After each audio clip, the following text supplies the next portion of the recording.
दोस्तों, स्वागत है आपका टारगेट विथ सर क्लास में। आज हम हिस्ट्री का नेक्स्ट वीडियो लेके आए हैं और अभी मॉडर्न हिस्ट्री चल रहा है। बाकी के एंशिएंट और मेडिवल हिस्ट्री ऑलरेडी हो चुका है। आप हमारे प्लेलिस्ट में जाकर उन वीडियो को भी देख सकते हैं। सारा एमसीक्यूज पड़ा हुआ है और उनमें भी वो प्रश्न रखे गए हैं जो एग्ज़ाम के दृष्टिकोण से काफ़ी महत्वपूर्ण हैं।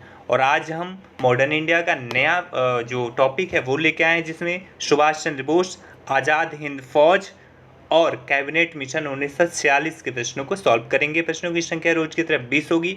और आप सबसे रिक्वेस्ट, अगर आपने हमारे चैनल को यानी टारगेट विथ अजय सर को सब्सक्राइब नहीं किया है तो प्लीज़ चैनल को सब्सक्राइब कर लें, दोस्तों में शेयर कर दें और बेल आइकन को प्रेस कर लें। चलते हैं पहले प्रश्न की ओर। नेताजी सुभाष चंद्र बोस का जन्म जिस नगर में हुआ था वह है? Option A Cuttack, option B Calcutta, option C Midnapore, option D Murshidabad. और इसका राइट आंसर है ऑप्शन ए कटक। नेताजी सुभाष चंद्र बोस का जन्म 23 जनवरी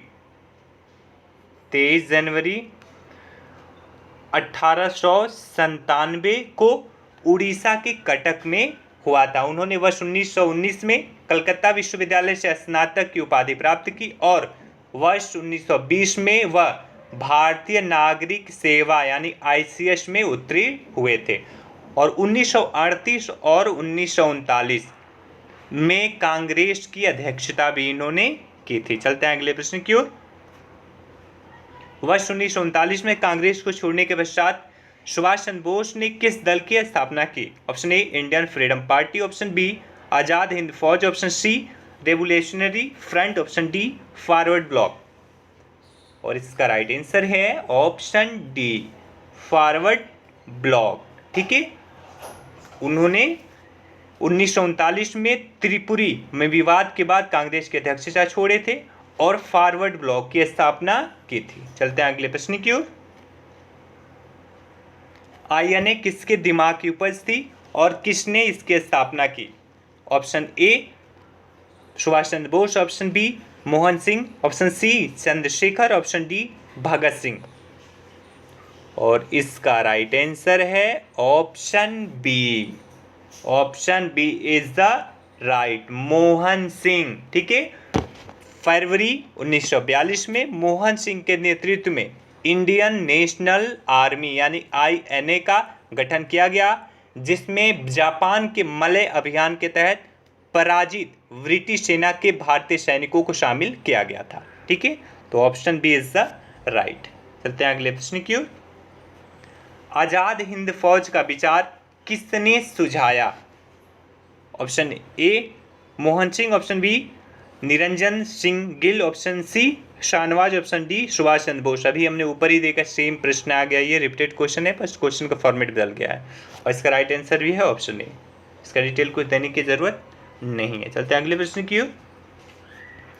आजाद हिंद सरकार के निर्माण की घोषणा की गई? ऑप्शन ए 26 जनवरी 1930 को, ऑप्शन बी 8 अगस्त 1942 को, ऑप्शन सी 21 अक्टूबर 1943 को, ऑप्शन डी 18 फरवरी 1946 को।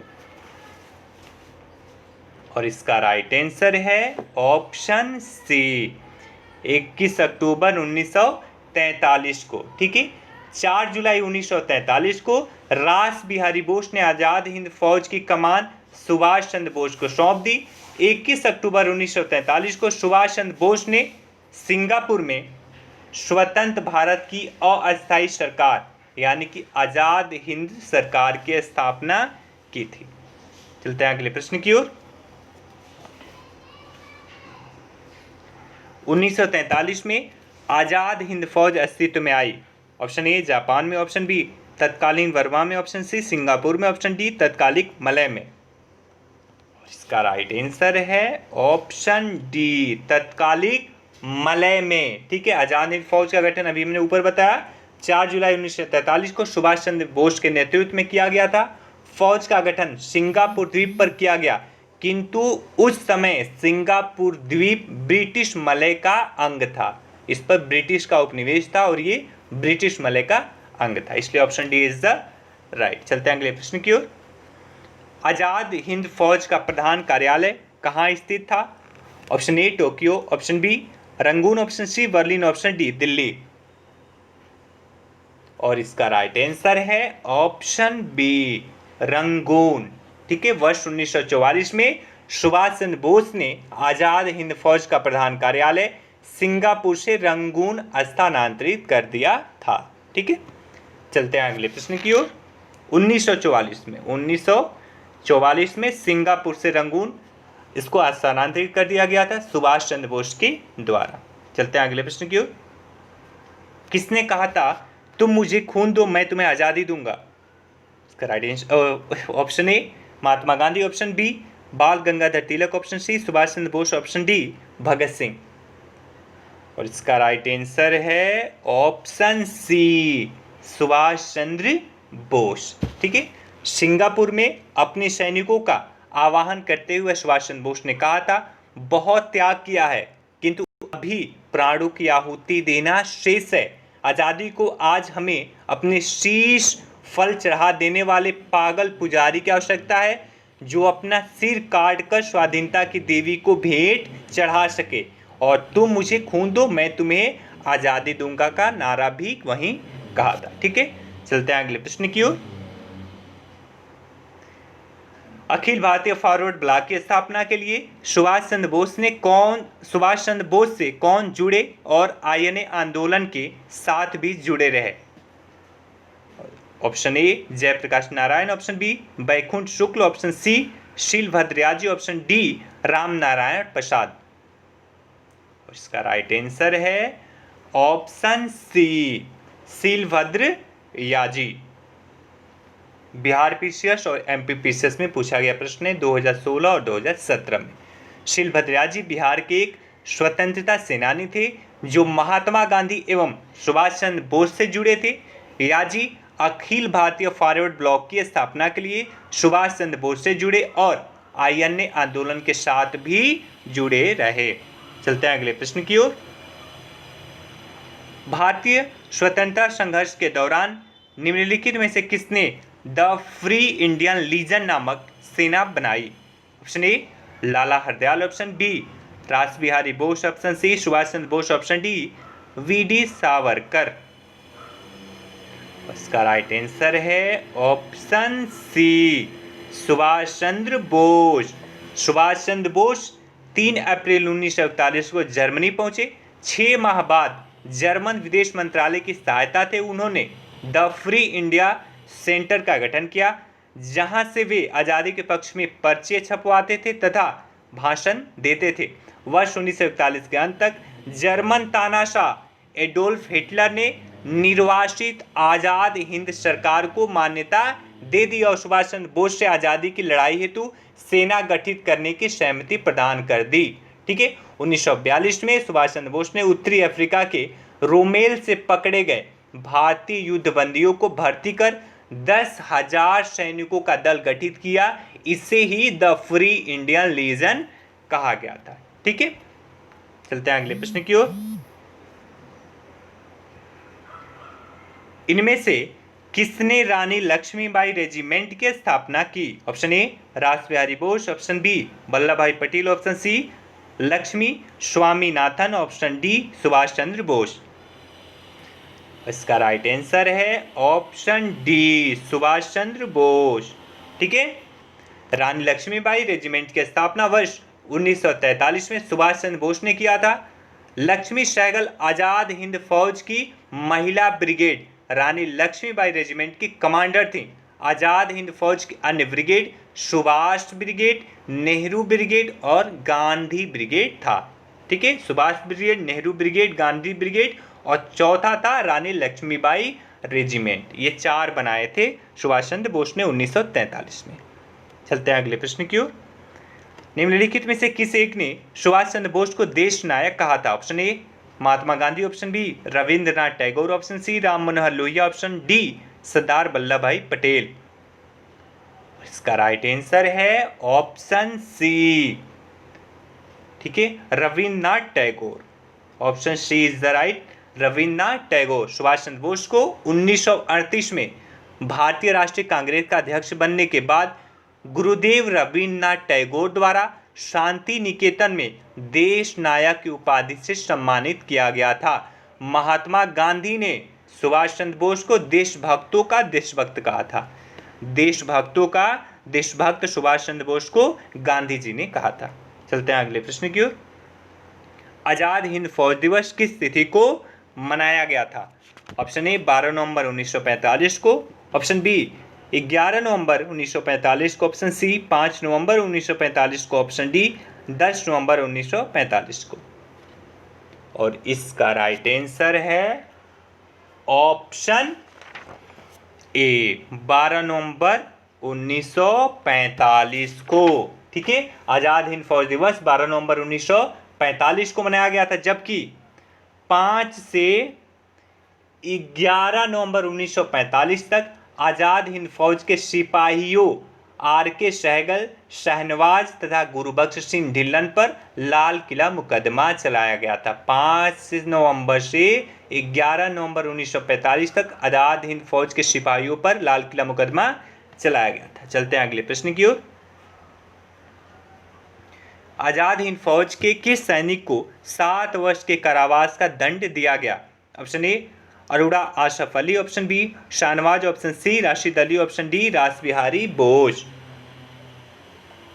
और इसका राइट आंसर है ऑप्शन सी राशिद अली। ठीक है, आजाद हिंद फौज के सैनिकों एवं अधिकारियों को गिरफ्तार कर ब्रिटिश सरकार ने नवंबर 1945 में दिल्ली के लाल किले में उन पर मुकदमा चलाया। इनमें 3 अभियुक्तों प्रेम सहगल, गुरुबख्श सिंह और शहनवाज को फांसी की सजा हुई तथा राशिद अली को 7 वर्ष के कारावास का दंड दिया गया था। ठीक है, राशिद अली को 7 वर्ष कारावास का दंड दिया गया था, जबकि प्रेम सहगल, गुरुबख्श सिंह और शहनवाज को फांसी की सजा दे दी गई थी।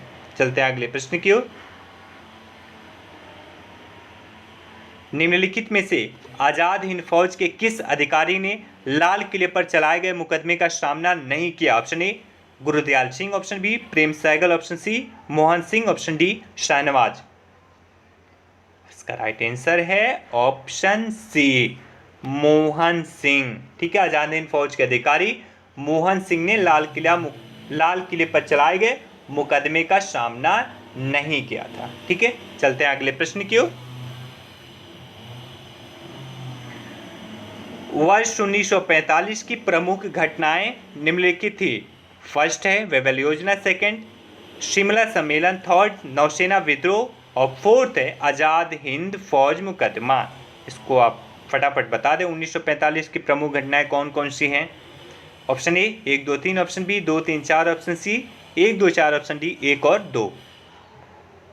इसका राइट आंसर है ऑप्शन सी 1 2 4। वेबल योजना ये थी आपकी 14 जून 1945 को,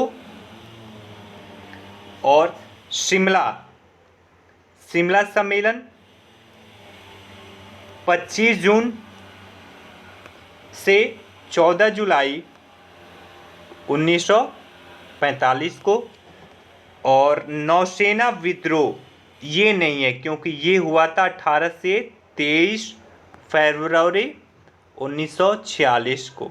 ठीक है, 45 की घटना ये नहीं है, जबकि आज़ाद हिंद फौज मुकदमा 5 से 11 नवंबर 1945 को। तो 3 घटनाएं आपकी क्रम से हैं, जिसमें 1 2 4 हैं। ठीक है, चलते हैं अगले प्रश्न की ओर।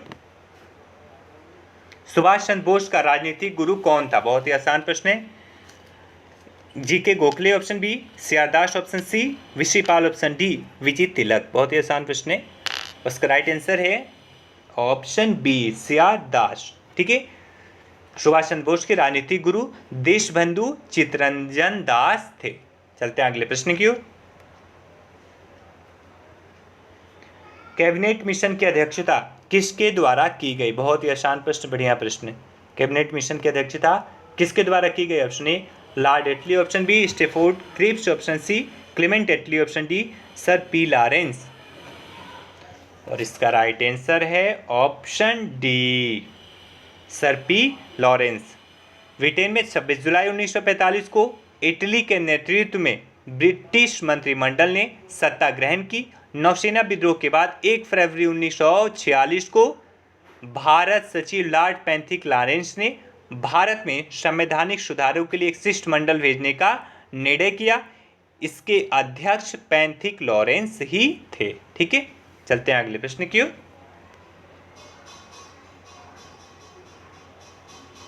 निम्न में से किस एक ने भारत के लिए त्रिसदस्यीय शासन व्यवस्था का प्रस्ताव किया था? ऑप्शन ए नेहरू समिति ने, ऑप्शन बी सामन कमीशन ने, ऑप्शन सी क्रिप्स मिशन ने, ऑप्शन डी कैबिनेट मिशन ने। और इसका राइट आंसर है ऑप्शन डी कैबिनेट मिशन ने। ठीक है, कैबिनेट मिशन ने ही त्रिसदस्यीय शासन व्यवस्था का प्रस्ताव दिया था। ठीक है, चलते हैं अगले प्रश्न की ओर और आखिरी प्रश्न होगा ये। 1946 का कैबिनेट मिशन 3 कैबिनेट मंत्रियों में से गठित था। कैबिनेट मंत्रियों से गठित था, निम्नलिखित में से कौन इसका सदस्य नहीं था? Option A Lord Pethick Lawrence, option B A V Alexander, option C Sir Stafford Cripps, option D Lord Amery. बहुत ही आसान प्रश्न है, सबको इसका आंसर पता होगा। इसका राइट आंसर है ऑप्शन डी लॉर्ड एमरी।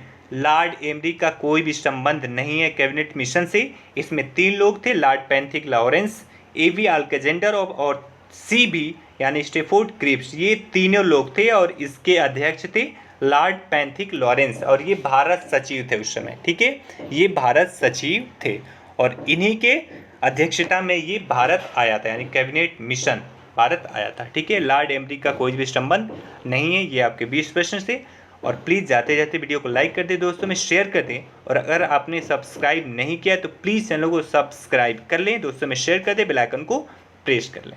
ठीक है, आप हमारे टेलीग्राम चैनल से भी जुड़ सकते हैं और ये कल का टॉपिक हुआ संविधान सभा, अंतरिम सरकार का गठन, भारत का विभाजन एवं स्वतंत्रता। ये कल का टॉपिक होगा। यहाँ से 20 प्रश्न महत्वपूर्ण वाले उठाए जाएंगे जो एग्जाम में अक्सर पूछे जाते हैं और ये हमारा टेलीग्राम लिंक है और हमारे 9910471615 पर आप कांटेक्ट कर सकते हैं किसी भी क्वारी के लिए। Thank you so much.